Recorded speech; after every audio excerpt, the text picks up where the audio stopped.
안녕하세요. 김성조입니다.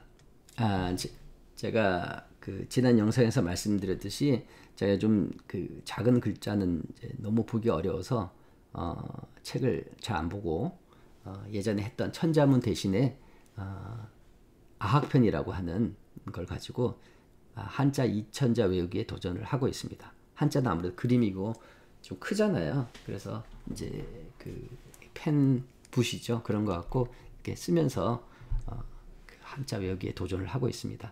옛날에 천자문 제가 길 따라 혈자리 외우기 이미지를 이용해서 전부 다 외웠다고 말씀드렸잖아요. 근데 천자문에 나오는 글자는 이게 실용성이 별로 없어요.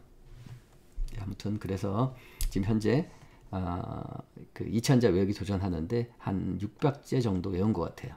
600제 외웠는데 쉽지는 않습니다. 그리고 이게 한자라는 게 우리가 잘 사용 안 하기 때문에 자꾸 까먹어요. 그래서 반복을 해야 되지만 아무튼 도전해 보겠습니다. 자, 방법은요. 제가 이제 길 따라 혈자리 외우기 제가 361개를 해놨기 때문에 이미지를 더 만들어야 될 것 같아요. 361개 곱하기 한 그림에 4개씩 했으니까 한 1200, 1400개, 1400개 정도까지는 해결이 되는데 이제 이미지가 더 필요해서 더 만들어야 됩니다. 아무튼 최선을 다해서 한번 해볼 예정입니다. 자, 천자문 1000개 외우기 성공한 거 아시죠? 위에서부터 끝까지 거꾸로 이렇게 되더라고요. 한 그림에 4글자만 붙이면 되기 때문에 이게 가능하더라고요. 자, 한번 해보시기 바라고, 한자가 필요하신 분들은 그 책은 천자문은 말씀드렸듯이 실용성이 좀 떨어져요. 이거는 하지 마시고, 만약에 하시면은 아학편이라고 정약용 선생의 책이 있는데 한 2천자 돼요. 이거는 인터넷에 가면 구해서 볼 수가 있어요. 인터넷에 가면 뭡니까 국립 아무튼 아학편 쳐보세요. 정확히 생각이 안 나네요. 아학편을 가면 이렇게 타이핑을 해보시면은 어디냐, 국립중앙도서관이라고 한 사이트가 있어요. 거기 사이트에 가면 아학편을 치시면은 아학편을 누르면 이렇게 다운받는 건 아니고 인터넷 볼 수가 있어요. 거기를 통해서 책을 안 사셔도 가능합니다. 이제 그런 식으로 해서 한번 해보시기 바래요. 이 아학편에 있는 내용은 천자문하고 다르게 굉장히 실용적인 게 많이 있어요. 보시면은 아학편이라 해서 설명한 걸 보면 이 천자문이 보다시피 당시에 조선시대 때부터 많이 하던 거잖아요.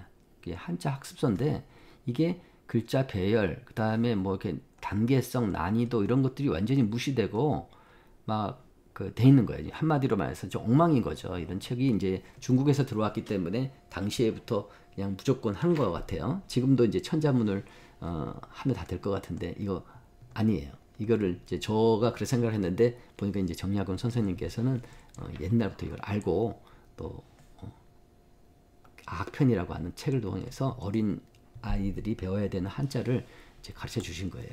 그래서 지금도 한국에서 천자문 해가지고 한자 학원에서 가르치는 것 같은데 이거 좀 바꿨으면 좋겠어요. 이제 보면 읽어보세요. 나중에 이제 굉장히 이 정리를 많이 해두셔서 상곤에서는 뭐 하곤에서는 뭐 해가지고 이렇게 다 보이죠? 이런 식으로 굉장히 그 당시에 대학자이신 정약용 선생님 관점에서 한자를 따로 정리하셨어요. 굉장히 괜찮은 것 같습니다. 물론 이제 외우기는 쉽지는 않아요. 그렇지만 아무튼 일상생활에서 보는 글자들을 많이 잘 나름대로 분류를 해놓으셨기 때문에 이걸 관심 있게 보시면은 한자 공부하시 도움이 되지 않을까 생각을 합니다. 자, 한자가 필요하냐라고 했을 때 저는 한자 무조건 해야 된다고 생각하고 있습니다. 자, 여기다 보다시피 한자는 우리 전통 문화의 80%예요. 그러니까 우리가 조선시대 지금 대한민국이 돼서까지 모든 책들은 거의 한자로 돼 있잖아요. 그렇죠? 한국인의 관습, 사상, 습성, 기질도 모두 한자로 기록이 돼 있어요. 그러니까 한자를 공부하지 않으면 옛날 것들을 우리가 배우기 어렵죠. 물론 이제 번역된 걸 통해서 배울 수는 있습니다.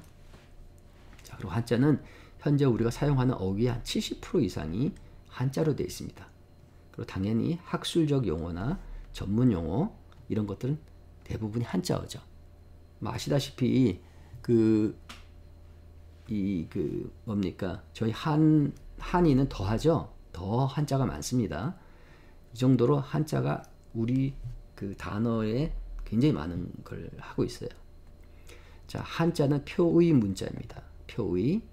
한글은 표음 문자죠. 그래서 글자 하나하나가 특정한 뜻을 갖고 있어서 조력이 강합니다. 라고 되어 있습니다.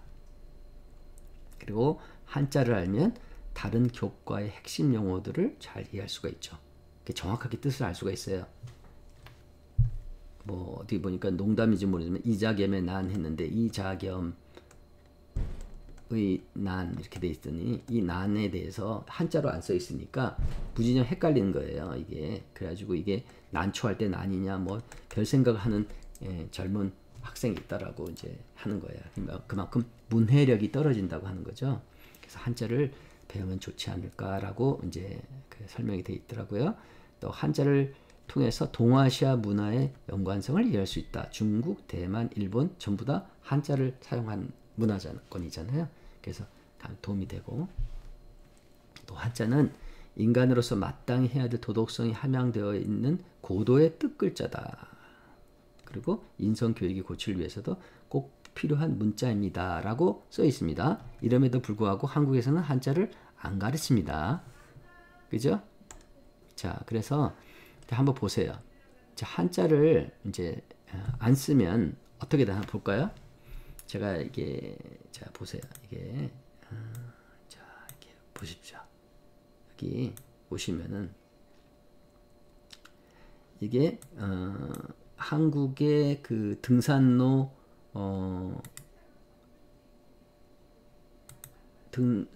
이게 소개입니다. 자, 보세요. 어떻게 돼 있나? 여기 보시면은 이렇게 돼 있죠. 자, 보세요. 이게 다 돼 있는데 보세요. 자, 여기 회문리 읽을 수 있죠? 근데 이게 뭔지 모르죠? 교동리 몰라요? 그 다음에 월출산 모릅니다. 그죠? 천황봉 모릅니다. 우리는 읽을 수는 있지만 뭔지는 몰라요. 통천문도 잘 모릅니다. 대충 아시는 분은 알 수 있지만 한자를 모르면 아예 상상이 안 갑니다. 전부 다 보시면 여기서 순한국말로 되어 있는 거는 뭔가 찾아볼까요? 바람제, 그죠? 바람제. 바람은 순한국말인데 제는 아닙니다. 그죠? 다 보시면 뭐가 또 있나요? 계신리, 탁동, 나무 이런 거는 순한국말이에요. 나무, 다리 이런 거는 이제 순한국말이고 쉼터, 그다음에 귀뜰 이런 거, 그다음에 또 뭐 있나? 돌고래는 그죠? 이거는 순한국말이죠. 깨금바위, 깨금바위 이제 기찬랜드 뭐 이런 랜드는 또 영어고. 자, 아무튼 보시면은 거의 대부분은 뭐라 써 있습니까? 사실은 한자죠. 한자인데 우리가 발음을 읽을 수는 있습니다. 자, 이렇게 되면 들으신 선생님들은 궁금하지 않으세요? 저게 뭘까? 무슨 뜻일까? 영암군, 영암읍 되어 있습니다. 영암이 한자로 없기 때문에 잘 모릅니다. 영암이 어디인지 위치는 알지만 잘 몰라요. 이제 이렇게 그냥 한마디로 말해서 알 수 없는 것들을 읽고 다니는 겁니다. 읽을 수는 있어요. 그죠? 그렇지만 몰라요. 이게 뭔지. 어디 왜 저런 이름이 붙었는지를 누구한테 물어보거나 구글에서 찾지 않으면 알 수가 없는 거죠. 자, 이런 게 있고 이제 이렇게 이거는 이제 일본의 경우에는 일본은 한자를 많이 쓰죠. 이렇게 이런 식으로 되어 있습니다. 보시면은 제 정상 후지관 이렇게 돼 있죠. 이렇게 돼 있으면은 이런 식으로 많이 돼 있다면은 딱 보는 순간에 알죠. 이거는 무슨 뜻으로 이 글자가 돼 있구나 알 수가 있어요. 그러니까 우리나라에서 사용되는 한자를 한글만 사용하게 되면은 제가 볼 때는 이런 좀 문제가 있다고 보이는 거예요. 그래서 다니면서도 저기가 왜 저런 이름이 붙었지라고 너무 궁금한 게 많았어요. 근데 이게 한국에서는 한 학교 교과 과정에서는 한자를 거의 안 가르치고 개인적으로 이제 공부들 하는 것 같더라고요. 이제 그런 거는 제 개인적으로 굉장히 안타깝다고 생각을 해요. 그 한자 공부를 하면 좋은 점들이 많은데, 그 이제 이거 한번 보세요. 이거는 제가 이제 한국 갔더니 이제 어머님께서 자주 보시는 그 유튜브예요. 그 윤택이라는 분 아시죠? 그 나는 자연인이다라는 프로에 굉장히 그 많이 보는 프로잖아요. 거기에 나오는 두 사람 중에 한 명이 윤택이라는 분이 나오는데 이분이 이제 자기 개인 TV를 해요. 이제 이분이 이제 최근에는 이게 여기저기 그 섬을 다니면서 그 소개를 하는 거예요. 그러니까 뭐 이렇게 무작정 가는 거죠. 무작정 섬에 가서 거기에 섬들도 이제 다 고령화돼 가지고 노인들밖에 안 계셔요. 거의 이제 거기를 만나서 얘기 들어보고 좀 도와주고 재밌습니다. 굉장히 차분하고 괜찮아요. 그래서 자 보시면은 거기에 나오는 섬들 이름 보세요. 칡도, 위도, 연도, 금오도, 관리도, 빙도, 추도. 죄송합니다. 소횡간도입니다. 소횡간도, 어청도, 미법도. 자, 이게 다 한글로 되어 있습니다. 선생님들 이거 궁금하지 않으세요? 이게 왜 이거지? 왜 이거지? 이 연도가 왜 연도지? 이렇게 됩니다. 이제 여기 프로 중에 하나가 명도가 나옵니다.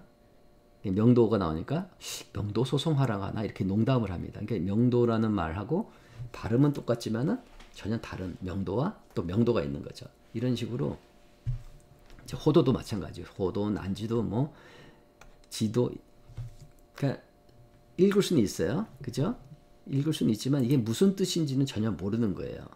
이게 좀 뭐라 그래야 되나, 좀 이게 설명하기 되게 어려운데 잘못 말하면 또 굉장히 또 반발 살 수도 있기 때문에 자 이게 한자는 번자체, 우리가 옛날부터 쓰던 게 있는데 대만, 일본, 한국 이렇게가 번자체를 사용합니다. 근데 대만은 조금 다르지만 거의 비슷하지만 달라요. 일본하고 한국은 거의 비슷하고요. 이제 번자체를 주로 사용하고 중국은 간자체를 쓰죠. 이 간자체는 뭐 잘 모릅니다. 너무 많이 바뀌어가지고 아무튼 중국은 간자체를 쓰지만 아무튼 우리 이제 한자를 사용한다는 거 같죠. 자, 그런데 지금 이 원래는 이랬었죠. 이렇게 썼는데 지금은 어떻게 돼요? 한국하고 북한만 순 한국말만 사용하려고 합니다. 순 한글. 그래서 북한하고 한국만 떨어져 나온 거예요. 이제 더 이상 번자체를 안 쓴다고 봐야 되죠. 이제 읽을 수 아는 사람도 별로 없어지니까. 그러니까 어떻게 됩니까? 이제 한자 문화권에서 나가는 거죠. 그죠? 만약 이대로 계속하면 이제 좀 보이시나요? 저는 이게 다니면서 그냥 안타깝다는 생각이 들더라고요. 한자를 모르면 정말 그냥 소리만 내고 다니는 거죠. 그죠? 그래서 좀 안타깝다는 생각이 많이 들었습니다. 자, 그래서 보면 자, 이거는 훈민정음에 대한 얘기예요. 훈민정음은 이제 세종, 어제, 훈민정음 이렇게 됐죠. 근데 이거를 설명해놨는데 요 옆에 한자가 있고요. 옆에 이렇게 한글이 있습니다. 이게 이제 세종대왕께서 만들 때 훈민정음을 왜 만드셨냐 했을 때 우리가 보통 알고 있는 이겁니다. 세종은 일반 민중이 글자 없이 생활하면서 뭐 어쩌고 저쩌고 해서 했다. 그 민중을 위해서 만들었다라고 되어 있습니다. 자, 그런데 어떤 분들은 이렇게 얘기를 안 하죠. 당시에 민중이란 개념이 없었죠. 조선 초기에. 그 당시에는 그 양반 문화가 거의 다였죠. 그렇죠? 특히 왕에게 있어서는 전부 다 거기 다입니다. 그랬는데 지금은 이렇게 알고 있어요. 세종대왕이 일반 우리 같은 백성들을 위해서 만들었다고 되어 있는데 제가 알고 있기는 세종대왕께서 만드신 훈민정음은 한문을 잘 읽기 위해서 만든 발음기호라고 알고 있습니다. 저는 그게 더 맞다라고 보입니다. 그래서 그 훈민정음을 만들었을 때 그것이 지금 그대로 전달되진 않아요. 그 한번 유튜브 찾아보시면은 어떤 분이 말씀하시는데 세종대왕께서 만드신 글자 중에서 세모 이런 글자 있잖아요. 아래아 이런 것들까지도 옛날식으로 발음할 수 있었다면 한자 발음이 훨씬 쉬웠을 거라고 하시는 분이 있어요. 저는 그게 더 맞다라고 생각을 합니다. 여기 지금 이게 중 있잖아요. 중 근데 둥이라고 있죠. 그죠? 둥. 이 둥도 지금 둥하고 다를 수 있어요. 근데 이 호자인데도 이렇게 쓰죠. 호가 이렇게 안 쓰고 히읗이 두 개 들어가고 이렇게 돼 있으면 이게 지금 읽을 수가 없죠. 그러니까 세종대왕께서 만드신 한글은 한자를 더 잘 읽기 위한, 더 중국식으로 발음하기 위한 것이었다라는 게 제가 볼 땐 더 논리적으로 보입니다. 그래서 지금 이렇게 우리가 알고 있는 세종대왕께서는 백성들을 위해서 글을 만들었다고 하는 것에 대해서는 저는 의문을 가지고 있습니다. 그리고 한글은 문자라기보다는 발음기어죠, 그죠? 그래서 발음기어 갖고 문자를 대신할 수는 없다라고 보입니다. 물론 한글을 너무나 과학적이게 만들었기 때문에 이거 배우기 너무 쉬워서 한글이 다 해도 어느 정도는 알아듣지만 더 깊이 있는 뜻을 알기 위해서는 한문을 꼭 해야 된다라고 저는 생각을 하고 있습니다. 아무튼 그렇습니다. 한국은 이제 금기가 많죠. 이제 세종대왕에 대해서 좀 나쁘게 얘기하거나 뭐 어쩌고저쩌고 하면은 하지 말아야 되는 내용들이 너무 많아요. 네, 아무튼 자 보십시다. 자 아무튼 그렇다지고 자 천자문 외우기 혈인원 방법 해갖고 제가 소개한 적이 있을 거예요. 그때 한번 보시면은 이걸 아학편 그대로 가는 거죠. 자 길 따라 이미지 외워두기 특히 우리 한문 하시는 분들 그러니까 한의 하시는 분들은 제가 혈자리 외우기를 길 따라 이미지로 외우면 쉽다고 했잖아요. 361개 처음부터 끝까지 아니면 뒤에서부터 앞으로 중간에 영어로 한글로 쉽게 된다고 했죠. 이거는 해두시면 정말 좋습니다. 이때 사용한 이미지를 이용해서 만드는 거예요. 길 따라 이미지를 갖고 이미지가 머릿속에 들어가 있으니까 그 이미지에 4글자씩만 연결하면 돼요. 네 글자를 한번 써보시면 돼요. 한 이미지에다가 4글자를 써서 이렇게 붙이는 거예요. 짧은 스토리를 만들어도 되고 그림으로 그려도 되고 여기 해보시면 됩니다. 그림 하나에 4글자로만 외우면 되기 때문에 이게 글자가 많아졌을 때 헷갈리는 게 없어져요. 해보시면 됩니다. 그래서 하루에 30개 내지 40개 글자를 정해가지고 한번 써보시면 이게 돼요. 해보시면은 한글 처음 써보면 쉽진 않지만 그래도 무작정 외우는 것보다 훨씬 쉽게 외웁니다. 지난번 천자문 할 때 저희 어머니께서 그냥 천자문을 무작정 외우신 거예요. 근데 굉장히 많이 외우셨더라고요. 근데 계속 헷갈리시는 거예요. 그래서 제가 이 방법을 알려드려갖고 550자 정도까지 외우셨나 그랬었어요. 너무 신기해하시면서 앞으로 갔다 뒤로 갔다 다 하시더라고요. 80 넘으신 분이 가능하더라 이거죠. 자 이런 식으로 한번 해보세요. 이렇게 이미지 이게 첫 번째입니다. 이미지가 머릿속에 들어가 있어야지 되는데 이 부분을 잘 정리를 해보세요. 그리고 나서 나머지를 하면은 한자가 외워집니다. 그리고 한자가 외워지면 정말 뿌듯한 게 많이 생겨요. 나중에 한번 해보세요. 자 그리고 이거는 지난번에 한번 영상에 있었던 거예요. 자 이렇게 있다시피 이제 먼저 이미지를 우리는 이제 한의 하니까 이렇게 하는 거죠. 혈자리 명에 따라서 쭉 하고 이미지가 있을 거 아닙니까, 그죠? 그 이미지에다가 이렇게 천자문을 쓰고 그걸 갖다 이렇게 붙이는 거예요. 이렇게. 이미지와 천자문을 이렇게 연결하는 거죠. 여기 이미지 다 있습니다. 혈자리 명에 이미지가 있어요. 그 다음에 연습하면 돼요. 4글자씩 쓰는 거죠, 이렇게. 그러면은 한꺼번에 많이 외우는 게 아니라 이미지당 4글자만 외우는 거예요. 4글자씩만 따로따로 외워집니다. 해보시면은 이게 만약에 이 이미지가 없으면은 이걸 한꺼번에 집어넣어야 되는데 계속 헷갈리는 거예요. 근데 이렇게 떨어져서 외우게 되기 때문에 이게 됩니다. 해보시면은 훨씬 쉽게 되고 오래 머릿속에 남아 있습니다. 그러니까 이런 식으로 이제 응용을 해가는 거예요. 자, 그래가지고 제가 최근에 아학편에 나오는 글자들을 이제 이렇게 써본 거죠. 이제 이런 식으로 해본 거예요. 이렇게 담경을 이용해서 4글자씩 이렇게 붙인 거죠. 이미지가 있을 거 아닙니까? 여기 이미지에다가 4글자씩 이렇게 쓰는 거예요. 이렇게. 처음에는 한자가 복잡하니까 이제 글이죠. 자꾸 하다 보면은 좀 요령이 생겨요. 그래서 이렇게 써본 겁니다. 지금 현재 600자 정도까지 이제 외웠는데 아무튼 재미있습니다. 그냥 막연하게 하는 것보다 여기 한의 공부하시는 분들은 만약에 길따라 이미지로 하셨다면은 훨씬 더 재밌게 한자 공부를 할 수가 있어요. 그리고 한자 공부를 해두잖아요. 그러면 저는 그런지 모르지 한자를 외워서 써보니까 마음이 좀 차분해지는 것 같아요. 이제 이게 한자를 쓸 때 막 쓰면 글씨가 엉망이 돼요. 한글과 다르게 흘려 쓰는 게 쉽지가 않아요. 한자가 좀 복잡해서 그런지 한 글자 한 글자를 차분하게 써야 됩니다. 그래서 마음이 좀 차분해진 느낌이 들고요.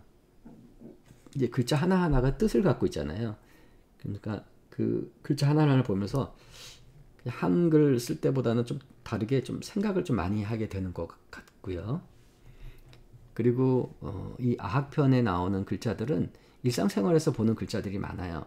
그러다 보니까 책을 읽을 때 이게 뭐였지 하고 찾아보면 이래서 그렇구나 라고 하는 그런 글자들이 많이 나오니까 좋고요. 그리고 일본 여행에 가거나 대만 이런 데 가도 한자가 보이잖아요. 한자가 보이기 때문에 여행 시 그냥 좀 많이 유리해요. 그냥 그 소리만 내고 따라가는 것보다는 여기 도시는 이런 이름이 왜 붙었구나 하고 좀 알 수가 있기 때문에 훨씬 더 재미있는 것 같아요. 물론 중국은 간자를 쓰기 때문에 좀 많이 다르지만 그래도 어느 정도 유추가 되거든요. 그러니까 여행할 때 훨씬 더 유리하지 않을까 생각을 해요. 그리고 이제 공부하다 보면 아는 한자가 나오게 되면요. 뜻도 확실하게 되고 또 이렇게 기분이 좋아요. 다녀보시면은 이런 단어를 그냥 막연하게 알았던 게 한자로는 이렇게 쓰니까 확 보이잖아요. 그죠? 그래서 기분도 되게 좋아요. 그러니까 혹시 한자에 관심 있는 분들은 제가 사용한 방법을 한번 해보세요. 그냥 막연하게 무한대 반복해서 외운다 이렇게 하시는 분들이 많이 있습니다. 제 교수님들도 있고 물론 그렇게 하시면 돼요. 그렇게 하면 시간도 많이 낭비가 되고 또 오래 기억이 안 되기 때문에 이렇게 반복하고 하는데 짜증이 나요. 그렇지만 이미지에다가 4글자씩 붙여가면은 짧은 스토리를 만드는 거잖아요. 그러니까 자기가 작은 작가가 되는 거죠. 그죠? 그래가지고 재밌는 생각도 하게 되고 그렇기 때문에 훨씬 더 재밌게 한자를 외울 수가 있어요. 그러니까 아무튼 제 방법이 다는 아니지만 한번 해보세요. 저는 굉장히 재밌게 지금 한자 공부를 하고 있습니다. 아무튼 이상 이런 식으로 한자 공부를 꼭 하셔서 순 한글만 썼을 때보다는 훨씬 더 풍요로워진다는 느낌이 많이 드니까 꼭 한번 도전해 보시기를 권합니다. 예, 감사합니다.